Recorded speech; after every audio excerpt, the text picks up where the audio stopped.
லட்சுமி என்னங்க பாத்தீங்களா? இல்லையே, அங்க எல்லார்கிட்டயும் விசாரிச்சுட்டேன். அவங்க யாருமே பார்க்கலன்னு சொல்றாங்க.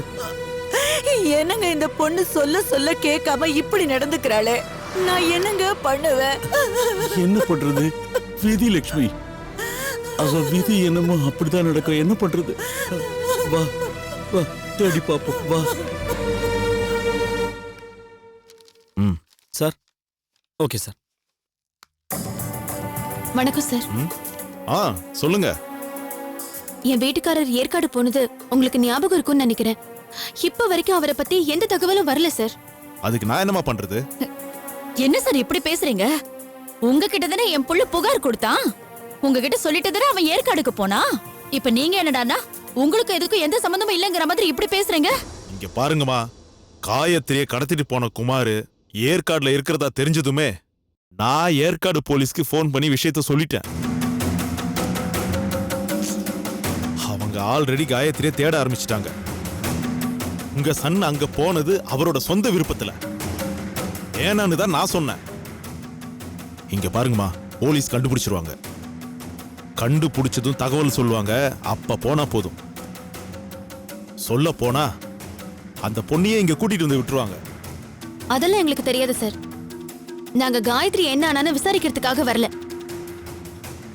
ஏற்காடு போன என் வீட்டுக்காரர் எங்க இருக்காரு, என்ன ஆனார்னு ஒண்ணுமே தெரியல. அவர்கிட்ட இருந்து ஒரு போன் கூட வரவே இல்ல சார். எங்களுக்கு ரொம்ப பயமா இருக்கு. ஏமா, சூர்யாவே காணோன்னு இப்ப கம்ப்ளைண்ட் பண்ண வந்திருக்கீங்களா? வச்சுக்கோங்களேன், அப்படியே வச்சுக்கோங்க. எனக்கு என் புள்ளையோட உடனடியா பேசி ஆகணும். அதுக்கு சீக்கிரமா ஏற்பாடு பண்ணுங்க சார். உங்க புள்ள அங்க போனதுல இருந்து எனக்கும் தான் போன் பண்ணல. அதுக்கு என்ன பண்ண சொல்றீங்க? சார், நீங்க இப்படி பொறுப்பு இல்லாம பேசுறதே எங்களுக்கு ரொம்ப டிசப்பாயிண்டா இருக்கு சார். தயவு செஞ்சு என் சூர்யா எங்க இருக்காரு, என்ன ஆனார்னு கண்டுபிடிச்சு கொடுங்க சார். அப்படி கம்ப்ளைண்ட் கொடுத்தா நீங்க செய்வீங்கன்னா அதுக்கும் நான் ரெடி. எடுத்து கொடுங்க சார் பேப்பரை. இப்பவே நான் கம்ப்ளைண்ட் கொடுக்குறேன். ஐயோ போதுமா, உங்க வீட்டு கம்ப்ளைண்ட வாங்கி வாங்கி என் ஃபைலே ரொம்ப போயிருக்கு. இதுக்கு மேல தாங்காதுமா. ஒரு நிமிஷம் இருங்க.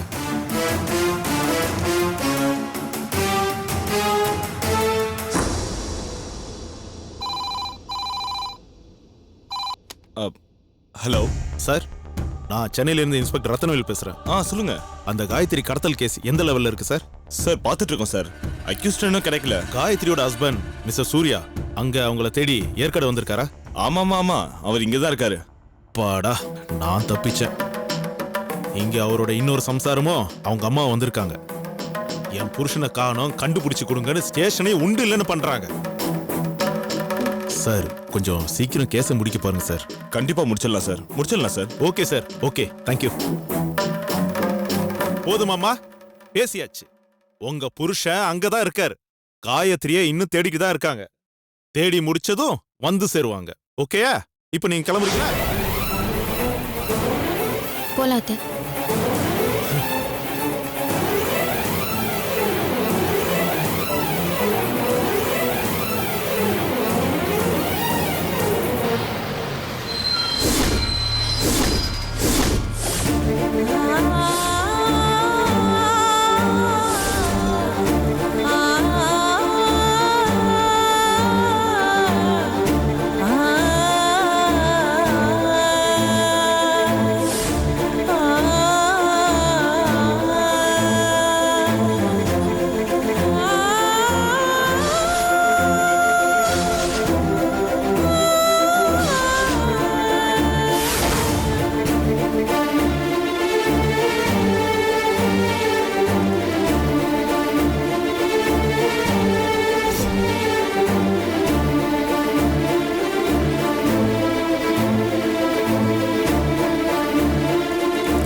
காயத்ரி, உனக்காக பழம் வாங்கிட்டு வந்திருக்கேன் காயத்ரி. இந்த சாம்பார், சோறு, ரசம் இதெல்லாம் சாப்பிட்றதுக்கு 3 வேளையும் பழமே சாப்பிட்டா போதும். சாப்பிடுமா. நான் ரொம்ப சந்தோஷமா இருக்கேன் காயத்ரி. ஏன் தெரியுமா? உன்னால் தான் இந்த லூஸ் என்கிட்ட வந்து மாட்டினான். இல்லைனா நீ நானும் சந்தோஷமா வாழறதுக்கு என்னைக்கா இருந்தாலும் ஒரு டிஸ்டர்பன்ஸா தான் இருப்பான். இப்ப இவன் கதையை முடிச்சிட்டேன்னு வையேன், இந்த உலகத்துல என்னை எதிர்க்கிறதுக்கு எவனுமே இல்லை. இதே ஏற்காட்டுல ஏகாந்தமான பங்களால நானும் என் டார்லிங் மட்டும் ஜாலியா வாழும். எங்க செல்லம் டார்லிங் சொல்லு. சரி விடு. டேய் நீ சொல்றா, என்னோட டார்லிங் யாரு? டேய் ஏன்டா இப்படி பைத்தியம் மாதிரி பண்ற? போடா.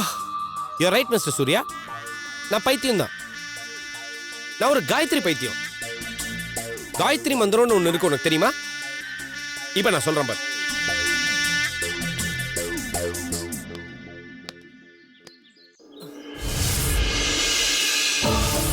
காயத்ரி காயத்ரி காயத்ரி காயத்ரி காயத்ரி. Stop it. ஏன் குழந்தாய் என் தவத்தை கலத்து விட்டாய்? காயத்ரி மந்திரம் சத்துமிக்கது, உச்சரிப்பவர்களுக்கு வேகம் தரக்கூடியது. ஏகாந்தமான இந்த ஏற்காட்டு மலையிலே பயம் மிகுந்த இருக்கைக்கு மத்தியிலே எண்ணிய எண்ணமெல்லாம் வண்ண வண்ணமாய் நடந்தேற வழி செய்து தரப்படும். டேய் பாய் மூடுடா. தேங்க்யூ. ஏய் ஏன்டா அப்படி கத்துற? எப்படி நீ சாவ போறோம்டா? உன்னை சந்தோஷப்படுத்துறதுக்கு தான் நான் இவ்வளவு என்டர்டைன்மெண்ட் கொடுத்துட்டு இருக்கேன். நம்ம ஊர்ல பணத்துக்கு முன்னாடி dance Aadi பார்த்திருக்கியா? பார்த்திருப்பேன், but not dance ஆடி நீ பார்த்தது இல்லையே. இப்ப பார். ரெடி? தண்டனக்கா நக்கா நக்கா தண்டனக்கா நக்கா நக்கானா. ஏ தண்டனக்கா நக்கா நக்கா தண்டனக்கா தண்டனக்கானா.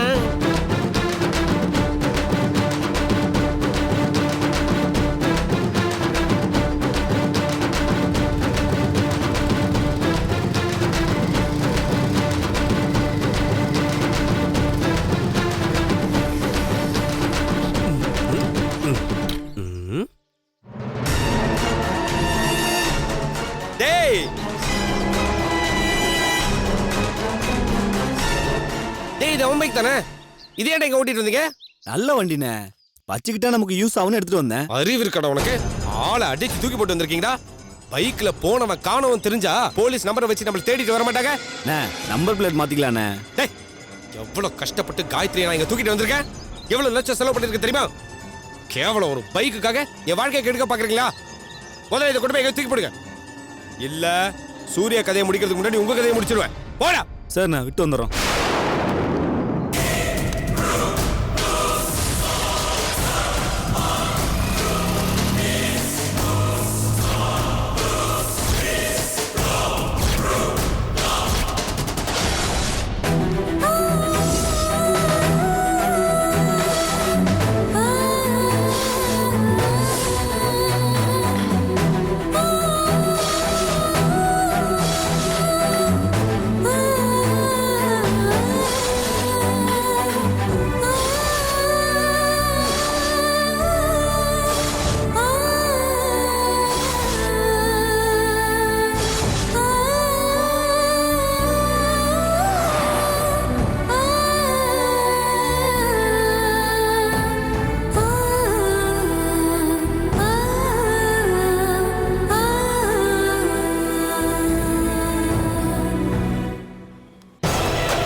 சொல்லுங்க இந்த சார். போட்டோல இருக்கவனை எங்கேயாவது பாத்திருக்க? பார்த்தது இல்ல சார்.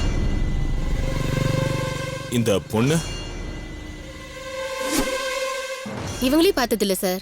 நல்லா பார்த்து சொல்லுமா. இல்ல சார், பார்த்தது இல்ல. எங்க செந்தில் யாரோ ஒரு பொண்ணை கடத்திட்டதா சொன்னான். செந்திலா? யார் அந்த செந்தில்? எங்க அண்ணன் பையன். இப்ப அவன் எங்கம்மா? தெரியல சார். காலையில இருந்து வீடு பூட்டி தான் கிடக்கு. எங்க போனான்னு தெரியல. அவன் ஃபோன் நம்பர் ஏதாவது தெரியுமாம்மா? ஏய் உங்க அண்ணனுக்கு ஏதோ ஃபோன் நம்பர் இருக்குதாடி? தெரியுமா? 9444. ம்.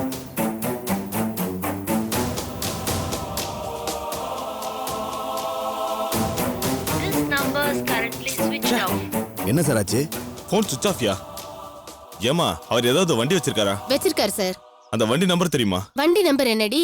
TN 54 E0409. E0409. ஓகேம்மா. அவன் வீட்டுக்கு வந்தானா சரிங்க. ஸ்டேஷனுக்கு வந்து பார்க்க சரிங்க. சொல்லுங்க. சரிங்களா? சரிங்க சார். போலாமாயா? சார்.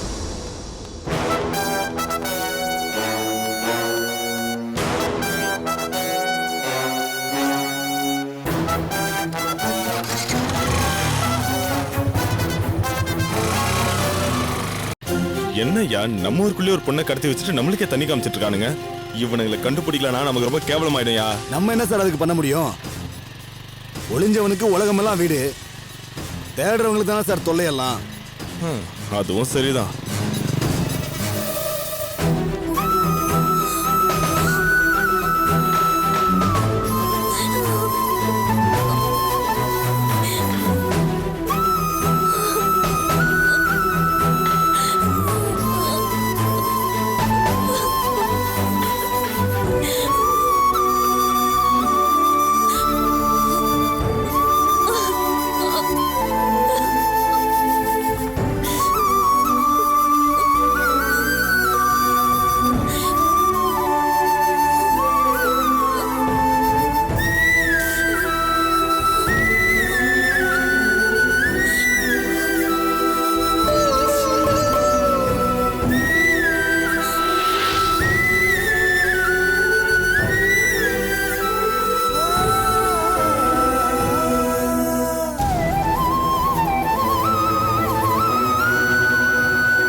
ஐயா, என்னம்மா?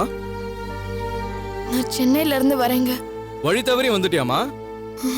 டவுனுக்கு போகணுமா? இல்லைங்கய்யா, என் வீட்டுக்காரர் இந்த ஊருக்கு வந்திருக்காரு. அவர் எங்க இருக்காருன்னு தெரியல. எங்க போய் தேடுறதுன்னு எனக்கு தெரியல. அட கடவுளே, உன் வீட்டுக்கார் பேர் என்னம்மா?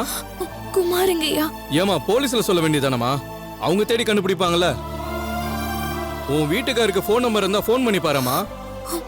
ஃபோன் பண்ணுங்கய்யா, ஆனா நம்பர் போக மாட்டேங்குது. போன தொலைச்சிட்டாரோ என்னவோ.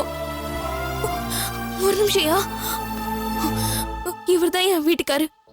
இவர் எங்கேயாவது பாத்திருக்கீங்களா? பார்க்கலையேம்மா.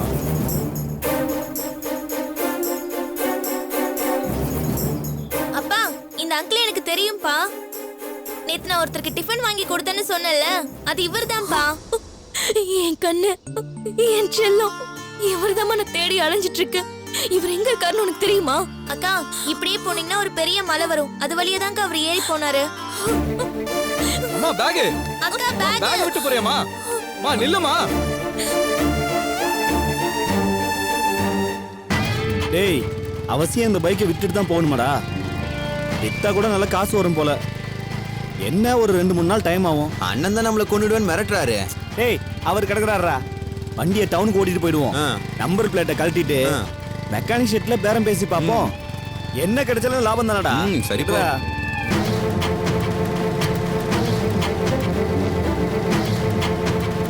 போலீஸ்டா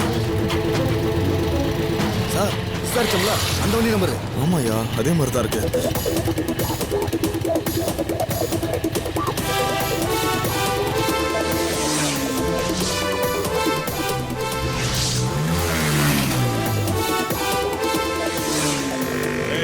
வேகமா போடா, வேகமா போ.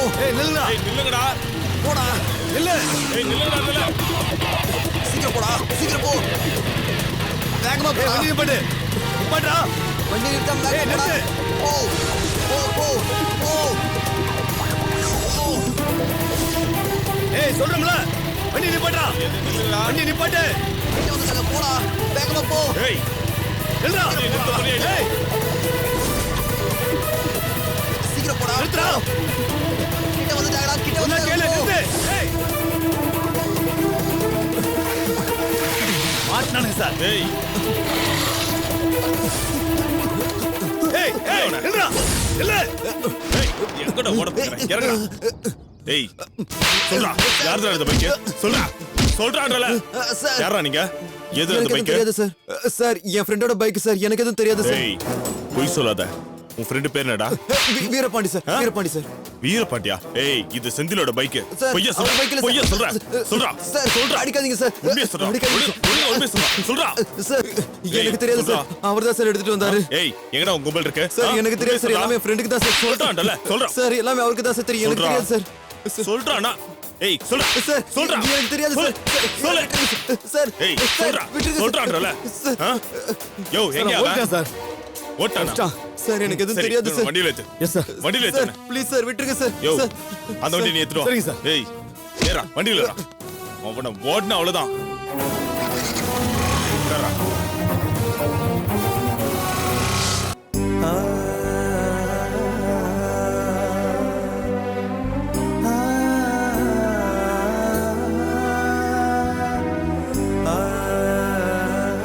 சொல்லுங்க ரேணுகா, என்ன முடிவு பண்ணிருக்கீங்க? என்னால உங்களுக்கு ஒரு கஷ்டமும் அவமானமும் வந்துடக்கூடாது. வாழ்க்கையில ஆல்ரெடி நீங்க நிறைய கஷ்டப்பட்டுட்டீங்க. கஷ்டப்படாம இவ்வளவு பெரிய இடத்துக்கு உங்களால வந்திருக்க முடியாது. அது எனக்கு நல்லாவே தெரியும். கல்யாணம் பண்ணிக்கிட்டு உங்களுக்கு சந்தோஷத்தையும் நிம்மதியும் கொடுக்க வேண்டியனா எங்க மொத்தமா தர்ம சங்கடத்தை கொடுத்துட்டு போறேன்னு கவலையா இருக்கு. உன்னை ரொம்ப புத்திசாலி நினைச்ச ரேணுகா. உன்னோட வாழ்க்கைய நீயே அழகா தீர்மானிப்பன நான் ரொம்ப எதிர்பார்த்தேன். என் காதலுக்கு சம்மதம் சொன்ன மாதிரிதான் நீ உன் ஃப்ரெண்டு பேசின பேச்சுக்கோ நீ அடிபணிஞ்சு போற. அப்ப ரெண்டும் ஒண்ணுதானே? நல்லா கேளுங்க தம்பி. இவகிட்ட எத்தனையோ தடவை எடுத்து சொல்லிட்டேன். அந்த சுப்பு ஒரு வைத்தறிச்சல்காரி. அவளால வாழ முடியலங்கிறதுனால யாருக்கு நல்ல வாழ்க்கை அமைஞ்சாலும் இப்படித்தான் அவ கெடுக்க பாப்பா. இது தெரிஞ்சும் இவ ஏன் இப்படி இருக்கான்னு தான் எனக்கு தெரியல. அப்படி இல்ல பாட்டி. சுரேஷ் சார நினைச்சா எனக்கு அவரோட நல்ல குணமும் புத்திசாலித்தனமும் அறிவும் திறமையும் தான் ஞாபகத்துக்கு வருது. ஆனா ஊர்கண்ணுல அவரோட பணமும் சொத்தும் அந்தஸ்தும் தான் முதல்ல படும். சுரேஷோட பணத்துக்கு ஆசைப்பட்டுதான் நான் அவரை கல்யாணம் பண்ணிக்கிறேன்னு வாய் கூசாம சுப்பு பேசுனத நீங்களும் கேட்டுட்டு தானே இருந்தீங்க. நானும் மனுஷிதான் பாட்டி. நானும் சோத்த தின்னுதான் உயிர் வாழ்றேன். சொரணேன்னு ஒண்ணு எனக்கும் இருக்கத்தானே செய்யும். இன்னைக்கு ஒருத்தி என்னை எது சொல்லி அவமானப்படுத்துறானா இந்த பேச்சு நான் சாகுற வரைக்கும் இருந்துட்டே தான் இருக்கும். வாழ்க்கை பூரா நான் இதை நினைச்சு கவலைப்பட்டுக்கிட்டே இவரோட என்னால எப்படி சந்தோஷமா வாழ முடியும்? அடுத்தவங்களுக்காக வாழ்றோம். அடுத்தவங்க பாக்குறதுக்காக போட்டிருக்கிற ட்ரெஸ் வேணா அழகா செலக்ட் பண்ணிக்கலாம். ஆனா ஆளுக்கு ஒண்ணுன்னு தனித்தனி மனசு எடுத்து மாட்டிக்க முடியாது ரேணுகா. நமக்கு சரின்னு படுறதா நம்ம வாழ்க்கை. நம்ம மனசாட்சிக்கு நாம நேர்மை இருக்கோன்றது மட்டும்தான் நம்ம கவனிக்க வேண்டிய விஷயம். ஏன் பணம் உனக்கு முக்கியமா இல்லையான தீர்ப்பு சொல்ல வேண்டியவன் நான் அந்த மாதிரி ஏதாவது நினைக்கிறேனா?